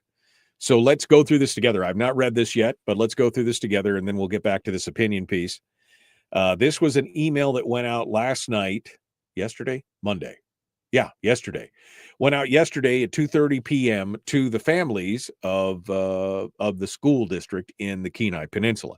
And I know we're focusing on the Kenai here just because there's a lot of information here. Although Melissa Burnett, the president of the Fairbanks School Board, is actually in the chat room, and she said just a minute ago that this is an enrollment issue. She said the enrollment issue is a big part of this problem. The schools need to close. Enrollment is down. It's not fully budgetary. It's not fully a budgetary issue, although the enrollment is the double whammy. Not only do you have fewer students, it also impacts you budgetarily. So it's a double whammy in that regards. And nobody's talking about the enrollment. Anyway, sorry, let me sidebar here. Back to this letter from the superintendent, Clayton Holland, of the Kenai Peninsula School District. It says, the KPBSD remains committed to delivering the best possible education for our students while being responsible stewards of our resources. Unfortunately, we're facing significant financial challenges, and I want to provide an update on our district's budget outlook for the upcoming year. Unlike many other states, Alaska does not provide forward funding for education or budget stabilization mechanisms. Provably false. They do. It's called the BSA. Just because you can't live within your means at $5,000, $6,000, $7,000 per student, that is a forward funding mechanism. It is a stabilization mechanism. It's there. You're just saying it's not enough. That's not the same thing. So, sorry, Clayton. It makes it impossible for school districts to plan with certainty from year to year. Also, again, working as intended, I will say. If you were good stewards of what you had and you were planning accordingly, this would be a lot easier. Last year, the state budget was signed by the governor on June 28th, just 2 days before the new fiscal year. Meanwhile, the KPBSD is required to submit a balanced budget to the borough by April 30th, which sounds like a you problem, not a state problem. Again, you could change your budgeting cycle. Somebody could make a motion to amend the budgeting cycle so that it aligns with the end of the legislative session in May. You could do that. Anyway, meaning we must either plan for the worst case scenario or guess what the state might provide. You should be planning for the worst case scenario anyway. I mean, if that's what you have to do when you're looking at a budget and you're unsure of what your revenues are going to look like. You plan for the worst case scenario instead of the rosy scenario and guess and hope that they'll deliver on the monies that you're looking for, it's the hope and pray model. And school districts have been doing that in this state for years, the hope and pray model. This lack of predictability makes long-term planning extremely difficult and has a negative impact on the ability to attract and retain This guy didn't even write a proper sentence. He's the superintendent. Has a negative impact on the ability to attract and retain high-qualified teachers. I think he meant highly qualified teachers, but, okay. Adding to these challenges, the BSA has not kept up with inflation. True, has not. In fiscal year 11, the BSA was $56.80. In 25, it's $59.60, an increase of $280 over 14 years. If it had kept up with inflation, it would be $77.68. Again, quoting that 1808 number that they've been looking for. Again, totally ignoring all the one-time funding and everything else out there. Another factor greatly impacting public sector is the overwhelming cost of healthcare. The cost of healthcare in Alaska is the highest in the nation. Healthcare costs increased by 22% for the KPBSB over the last year alone. But yet most of these school districts were against consolidating the healthcare pools to bring the care cost down. Now, all of a sudden, it's a crisis. But the last time that there was a consolidation of the healthcare, they were talking about pooling all the healthcare of all the different districts to save, I think it was $50 million by the time it was all said and done. There was only one district that really embraced it, and the rest of them were like, no, we just don't. Based on current projections, our district faces a substantial shortfall for next year. Without a meaningful and dependable increase to public education funding, we will have to make painful and difficult decisions. These include reductions in program staffing and school closures. We don't take this process lightly, nor do we take your concerns lightly. Every opinion is carefully considered, yada, yada, yada. In the coming weeks, we will engage our community to share detailed information. Transparency is priority. Please take a moment to provide your input using the Balancing Act tool. Remember, the Balancing Act tool is a game system that allowed you to go in and create your own budget based on their tools. And last time they used it, the overwhelming majority said, go to the state for more money. That was actually an option in the thing the last time they used it. Look to the state to spend. No, there is no accountability here.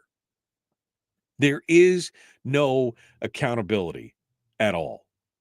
And again, not a single mention in here of the effect of declining enrollment, which should be one of the things that they can point to and say, this is part of our problem. But that would also require some self-reflection on why people are leaving. Is it just out-migration?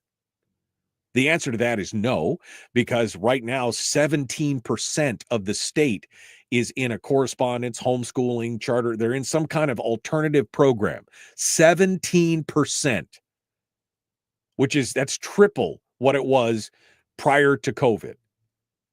So somebody needs to do some self-reflection here. All right, I'm sorry. I got to get back to this other story because I'm about to run out of time here. We're back to this opinion piece in the ADN from these folks who are all parents, and they're terrified, and you should be too. As parents, we choose to raise our families in Alaska because we believe in the promise of a strong education system. We envisioned our children attending neighborhood schools, surrounded by a supportive community and dedicated teachers. Did you envision your students actually graduating? Because 1 in 4 are not even graduating at this point. And those that do graduate, 60-something% of them require remedial math to be able to get into a community college. Is that what you envisioned for your students? Those kind of outcomes? Because again, not only are we not talking about enrollment, we're not talking about outcomes at all. We don't talk about outcomes. Just give us our money and shut up. We're not alone in our concern. Parents across Alaska share our anxieties because they're intentionally trying to spread those anxieties like a disease.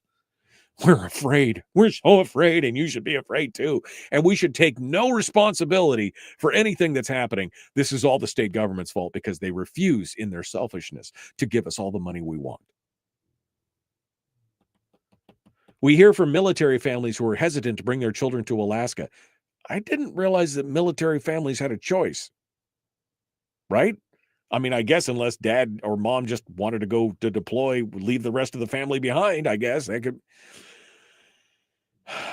A significant investment in the base student allocation is essential to reverse the trend, reducing class sizes, preventing school closures, protecting essential programs, providing necessary resources. It's not about politics. It's about our children. If this was truly, and I'm not, let me not be facetious here, I'm not making a joke about this.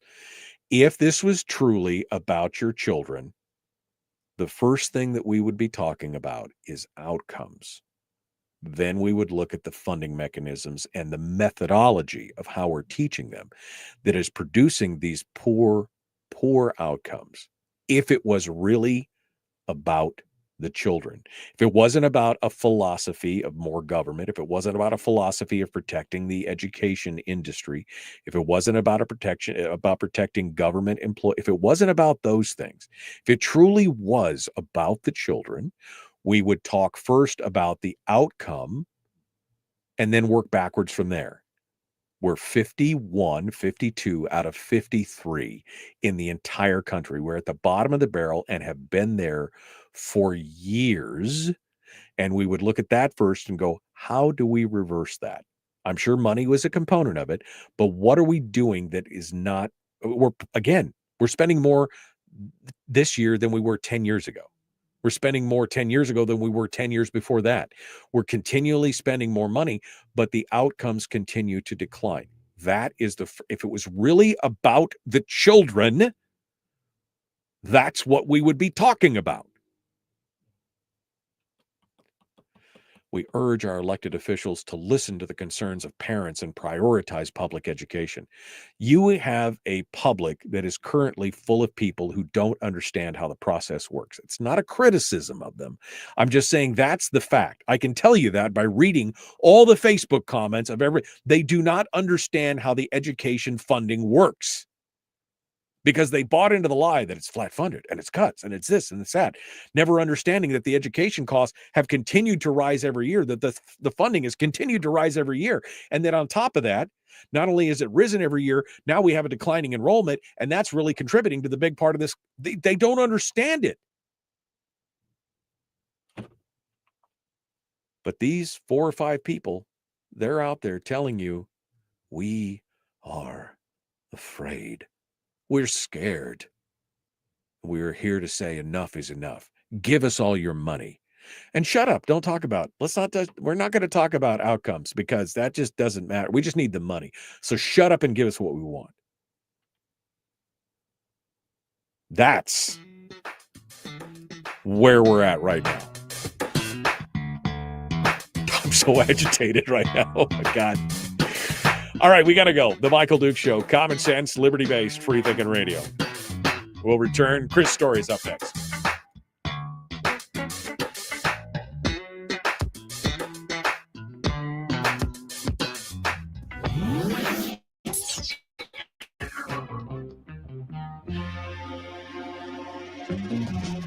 Running on 100% pure beard power. Oh, also some coffee.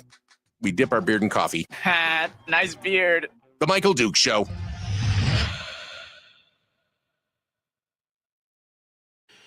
Okay. Let me I got to actually do some work here for a second. I'm so freaking agitated. And I'm agitated at the useful idiots like these people who wrote this article. And I am calling them idiots because they know what they're doing. They know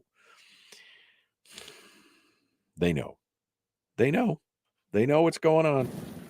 They know what's going on. And it's so irritating. All right, let me get Story on the line. Good morning, Michael. Hello, sir. How are you? I'm less agitated than you. Yes, you are. And that's just as it should be, apparently. So thank you. Have you not had enough coffee? Oh, I've had coffee. I had a Monster. I had I'm all good at this point. I'm just wondering why these people continue to just lie and deceive and do it intentionally. That's the only conclusion, is that they're doing it on purpose. And that's the frustrating part. So anyway, what are you going to teach us today, my friends? Today I wanted to talk about Sullivan's Gap. Sullivan's Gap. Okay. All right. Well, I'm going to put you on hold and get caught up in the chat room because there's a bunch of people here. And we'll see what's going on. Rob Myers says between 2005 and 2015, we were increasing spending while performance continued to erode. And Rob pointed out early or late last week that 2015, we spent the highest per capita in the nation, and we were still the bottom of the barrel. Still the lowest.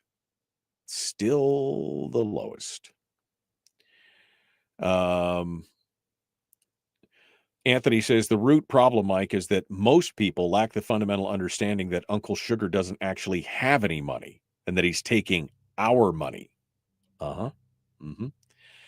650 students, which I didn't do the math on it. Somebody can quickly do the math on that. Chris loves doing math in public. Chris, 650 students times $6,000. Tell me how many it is. Melissa says she thinks it's around 5 million. 5 million. Don't call Jason Torinian a fearmonger. He comes unhinged. Okay. Well, I don't know. No.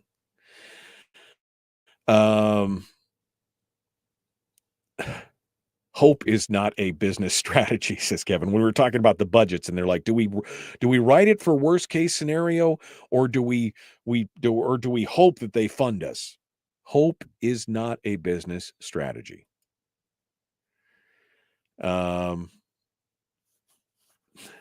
Melissa said they put that in there. It's gross. I'm going through here.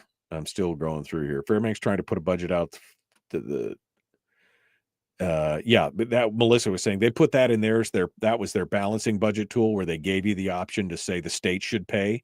And like it was overwhelming, like 78% or something of the people said the state should pony up all this money. Not we should be responsible, not the local taxpayers, not that. No, the state should pay these. That's gross. Jennifer said Fairbanks tried to put the budget out to the public to play with, but you could manipulate very little, so it was pointless. Exactly.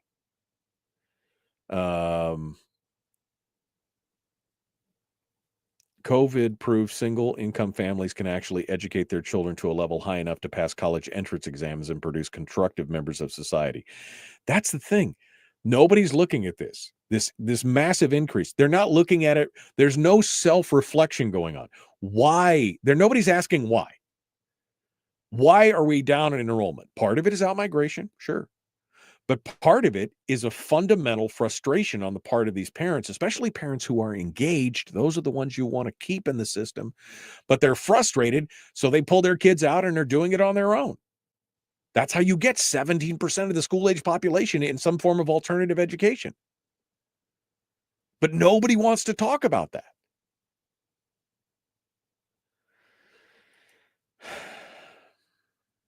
All right.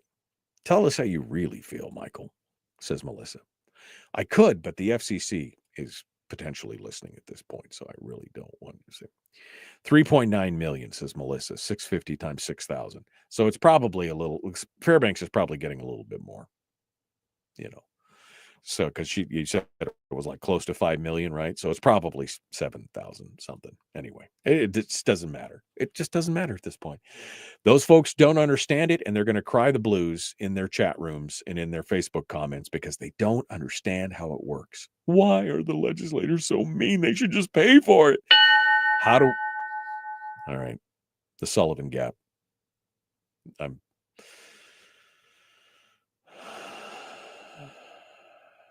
Grasfruba, right? Grasfruba. All right, let's do our thing.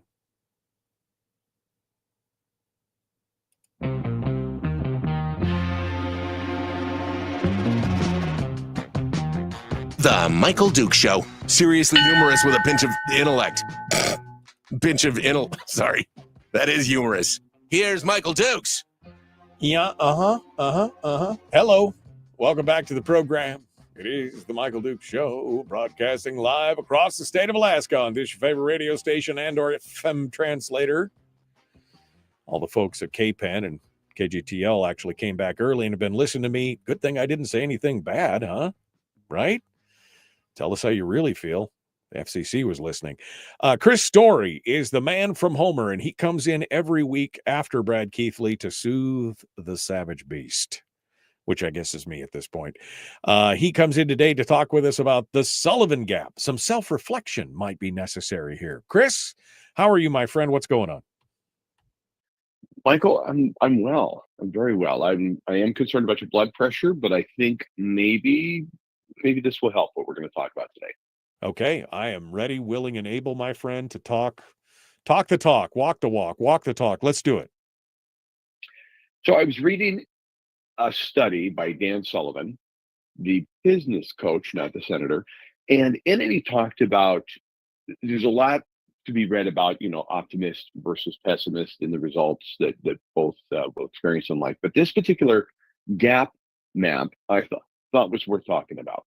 And so what he noticed was that by and large, most of us, and this just sounds like common sense, we look forward towards a goal, something we want to attain, who we want to become, maybe who we want to be with, what do we want to have, where do we want to go? And we look at that, and there's a gap between where you are and where you want to go. And you tend to think, or we tend to think in society that I'll be happy when. I'll be happy. Happiness will be achieved there, and there's a gap between where you are and where you want to go. So the Sullivan Gap map is to actually turn around and look back and say happiness, the people that are happier in life more often don't live in the past, but more often appreciate the growth they've already gone through, where they've been.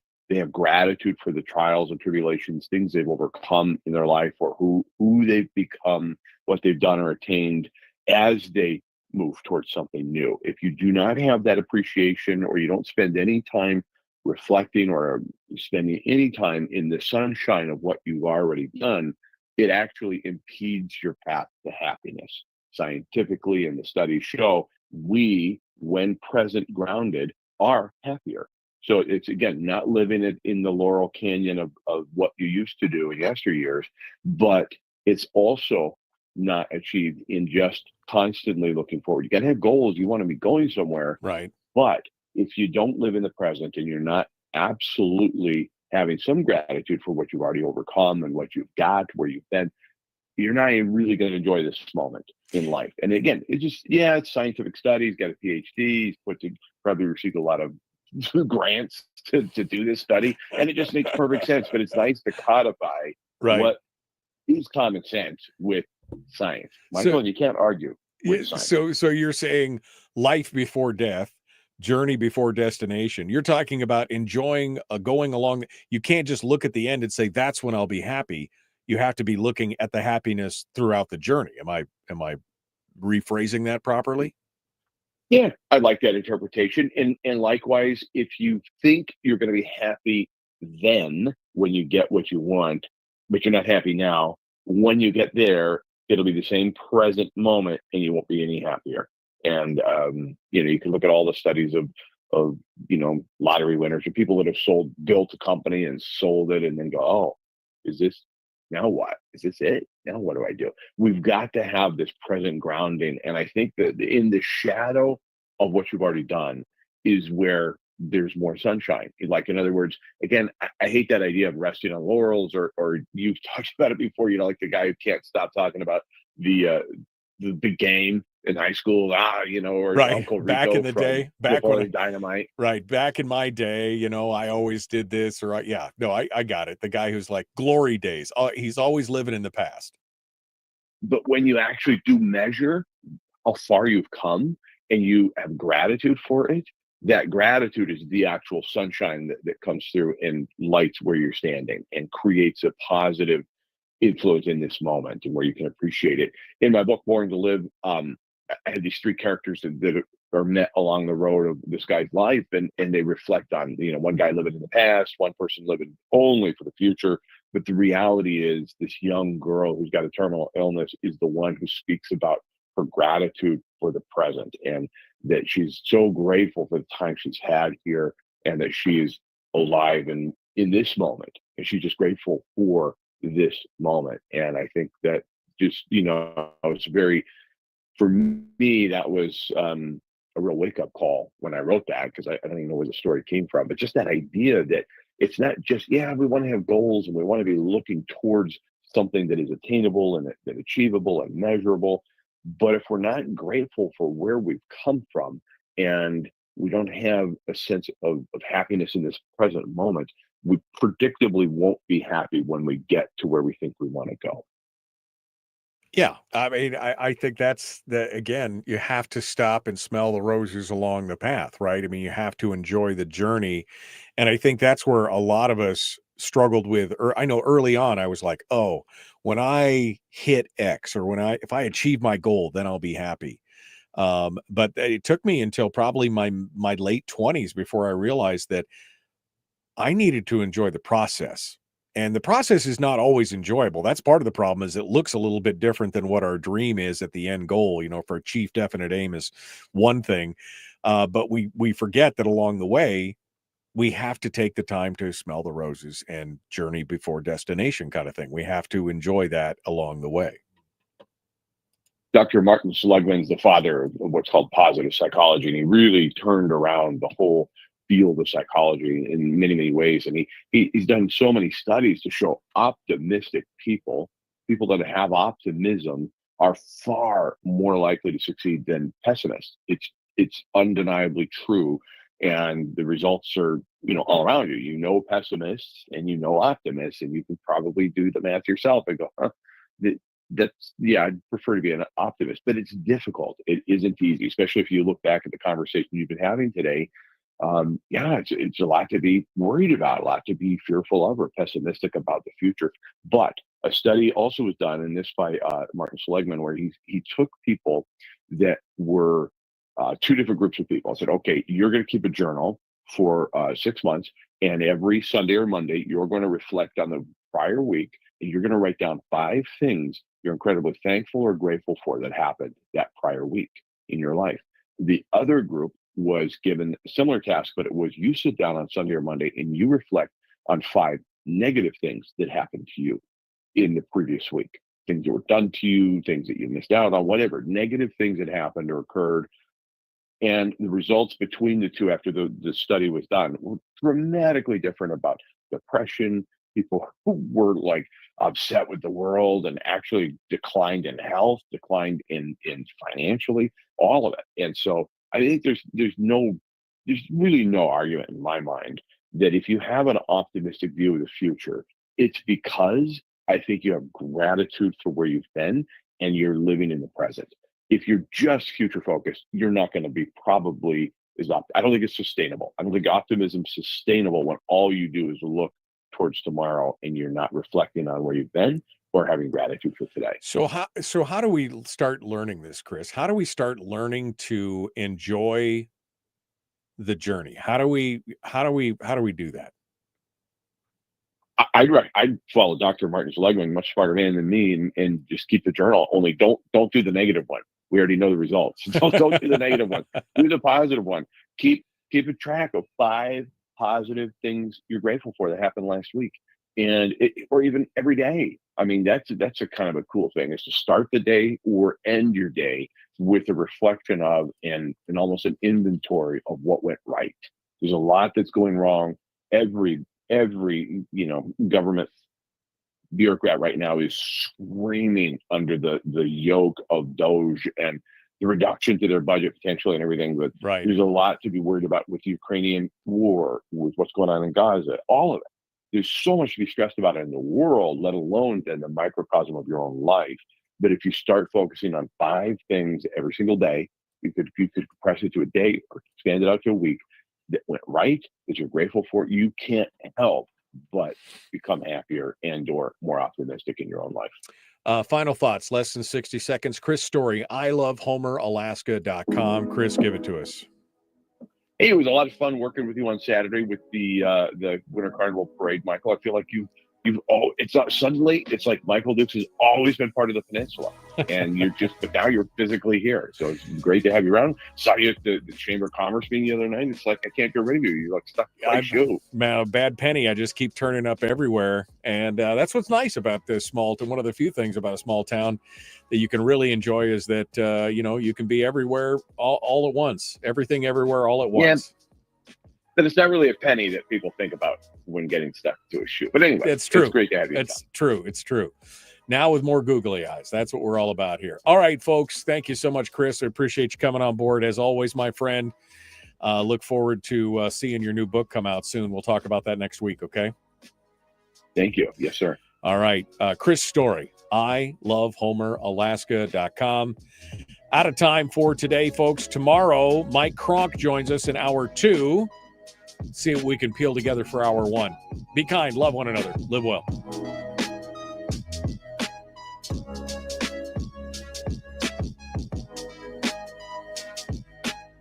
All right. That does it for me. That does it for me. I'm done for today. I just wow. All right, my friends. We will see you all tomorrow, I hope. And if you do me a favor, could you share today's ranting show? I know that probably not as enjoyable, but more people really need to hear the truth about what's going on here. They really do. We'll see you tomorrow.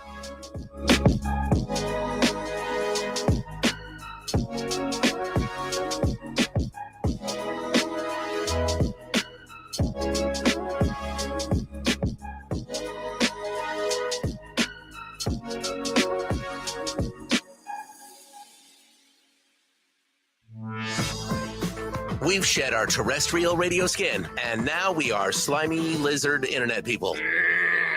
It's the Michael Duke Show.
Internet.